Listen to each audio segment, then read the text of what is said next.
Spider-Man will not be coming to Magic the Gathering Arena. Instead, in a weird curling of the monkey paw, we'll be getting a in-universe reprinting of Spider-Man releasing alongside it on digital platforms like Arena. The same is for Magic the Gathering Online as well. Don't worry though, this treatment doesn't apply to the other stuff. Both Final Fantasy and Avatar: The Last Airbender will release on Magic the Gathering Online and Arena. It's just Spider-Man that isn't. If that sounds messy to you, that's because it is. Let's unpack it. If you want to pick up a single product or sealed product for any of the upcoming sets or cards we'll talk about in this video, you can do so from CoolStuffInc.com. Use the code Kenobi at checkout to get 5% off your order and help support the show. And of course, in Europe, you can buy from magicmadhouse.co.uk. Use the on-screen code here, Kenobi-APR, to get 5% off your order on all non-pre-order and non-sale items. So Wizards dropped the Through the Omenpaths reveal today, which is an article, a very short one, explaining how they're going to do future sets that just can't come to digital. This is such an unbelievably fucking messy way of doing everything, but I'm not surprised. This is Universes Beyond. I feel like the deals were struck long before the practicalities of putting this stuff into physical or digital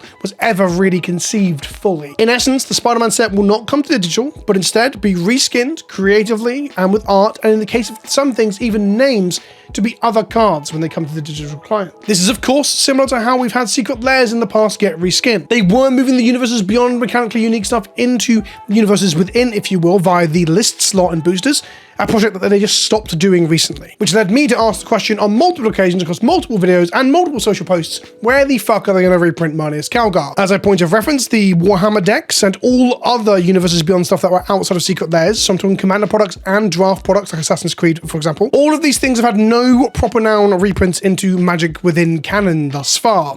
Marneus Calgar, Celestine, basically the top 10 cards from like Fallout and from Warhammer and from Doctor Who are all proper nouned cards that can't be reprinted easily in some spot. They're all the most expensive cards because their reprints are looking less likely. That's not to say they haven't reprinted some stuff. I recently found out, I'd missed this, that a couple of cards like this one here from Doctor Who was reprinted into recent Commander products. Again, non-proper noun stuff, so that doesn't need to be reskinned. But the Spider-Man thing is weird because it's happening simultaneously, immediately, and it's happening straight into standard. The upside of the like reskin stuff of Universes Beyond into Universes Within from the Secret Lairs was that namely this stuff mattered to Commander primarily, and a very small tangential thing to like Legacy or Cubic. But instead, when we get Spider-Man cards, not this one by the way, this one's not going to be legal in standard, this is from the Scene bundle or something, but when we get Spider-Man in the new set, multiple different versions of Spider-Man, different stages in his life as Peter Parker, Miles Morales, other Spider people that took up the mantle, these cards can't be reprinted into a Magic the Gathering set with the Spider-Man name slapped on it. They have to be reprinted and reskinned into something Universes Within. Now, this is a positive in some ways, but I think overall a negative. In essence, we're going to have a standard set release on digital and on paper, and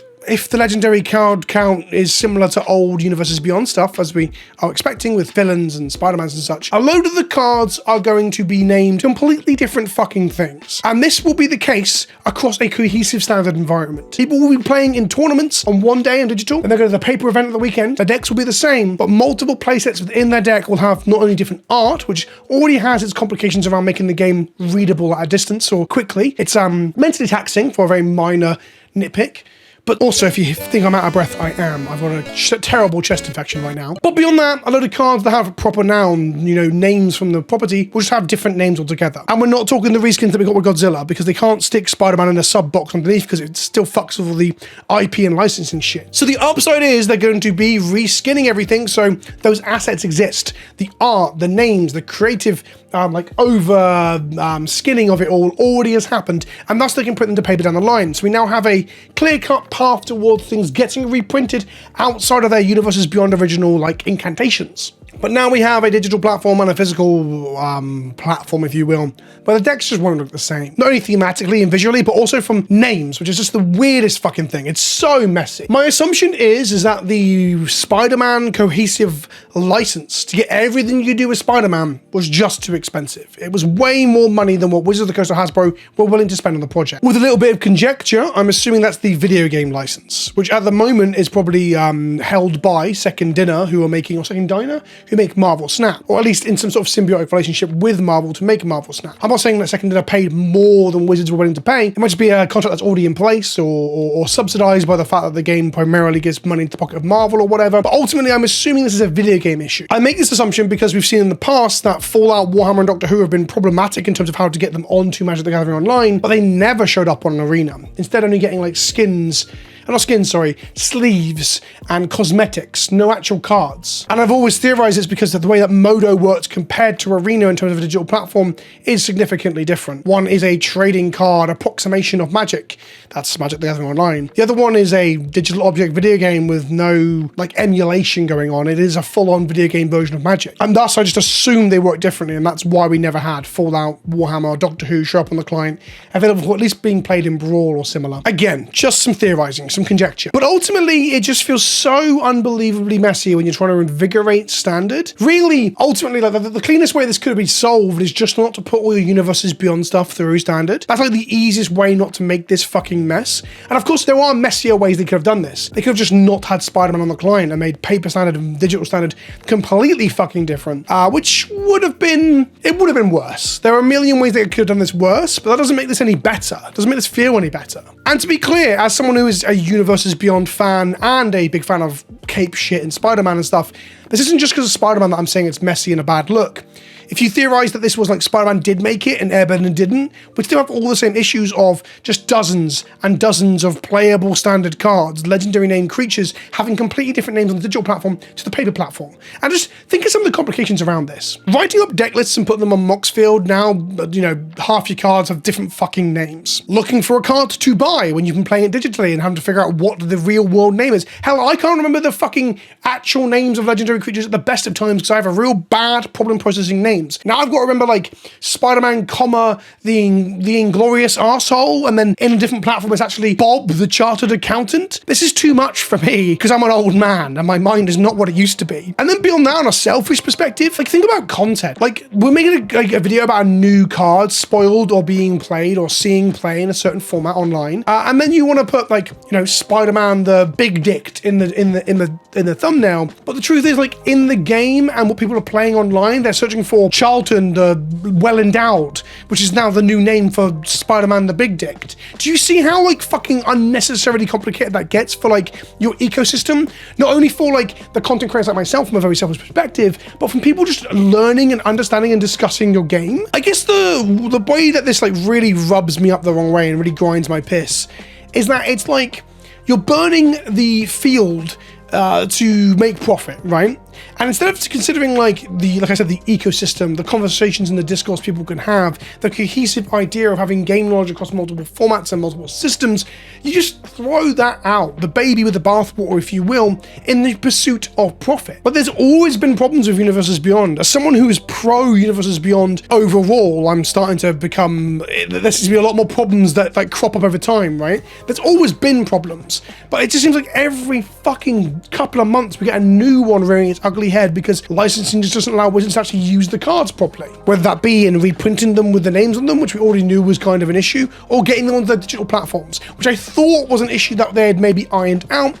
Turns out that Spider-Man was probably very expensive to get onto digital platforms. And that brings us to the next point. They're going to recommission to like re-art and restylize the entire set, which is going to be what, 200 to 300 cards? It was cheaper for them to use artists and developers and development time to reskin the entire fucking thing. Bearing in mind, I mean the entire fucking thing, right? They're renaming the legends, but even the cards that aren't renamed still need to be reskinned. They can't have web shooters and New York police cars just floating around in the Omenpaths set. And thus that was cheaper and easier for them to do rather than pay for the license. Which doesn't surprise me, Spider-Man's a big property, but what it does make me think about is that there's already this argument that part of some of the issues within Magic, whether it be power creep, missed power levels, testing, that sort of thing, is because you have a very finite number of staff doing a lot of work. And what I mean by that is making more and more cards than ever before, right? The number of cards printed every year, the number of legends, the number of products, so on and so on. And now we're doing another product that also needs to be creatively revamped and redesigned to be able to release on a separate platform because you couldn't or wouldn't or just couldn't afford, I guess, to license that fucking thing to have it on digital. I don't know about you, it just doesn't sound like a practical path forward in terms of making your game sustainable. You're putting out more sets than ever into Standard that is lasting for longer. I guess the length of it doesn't really matter too much, but there's 6 sets a year now, 50% of which is Universes Beyond, or technically not, because some of that 50% is now not Universes Beyond when it's explicitly on the digital platforms itself. When I say this stuff out loud, all I can really say is, what the actual fuck are we doing here? But let's end the video on that high note, that silver lining. This does mean that they've proactively reskinned the entirety of Spider-Man, which means those cards can now show up in Modern Horizons 4, a future Commander product, or anywhere they want to reprint cards, so at least they're not locked behind this weird pseudo-reserve list that Nuka-Cola Vending Machine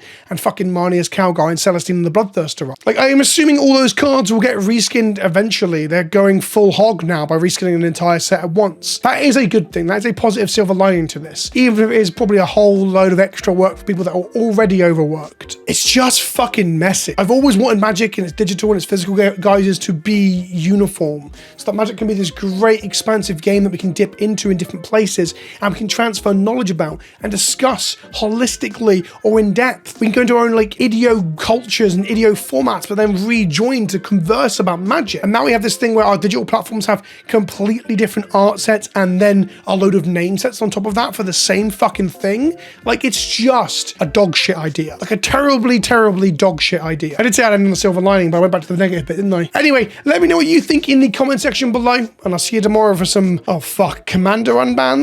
Oh boy, it's gonna be a big day. Don't forget, if you want to support the channel, link to Patreon down below. Come get involved. We do Warhammer tournaments on TTS. We do 40k leagues with proxies. It's a good fucking time. We're doing regular Cube nights. I'll talk more about that on the channel as soon as I start talking about how great Cube is. The best format in all of Magic. I've been Vince, this was PleasantKenobi on the internet. Thanks for watching, and I'll see you all soon. Ta-ta for now.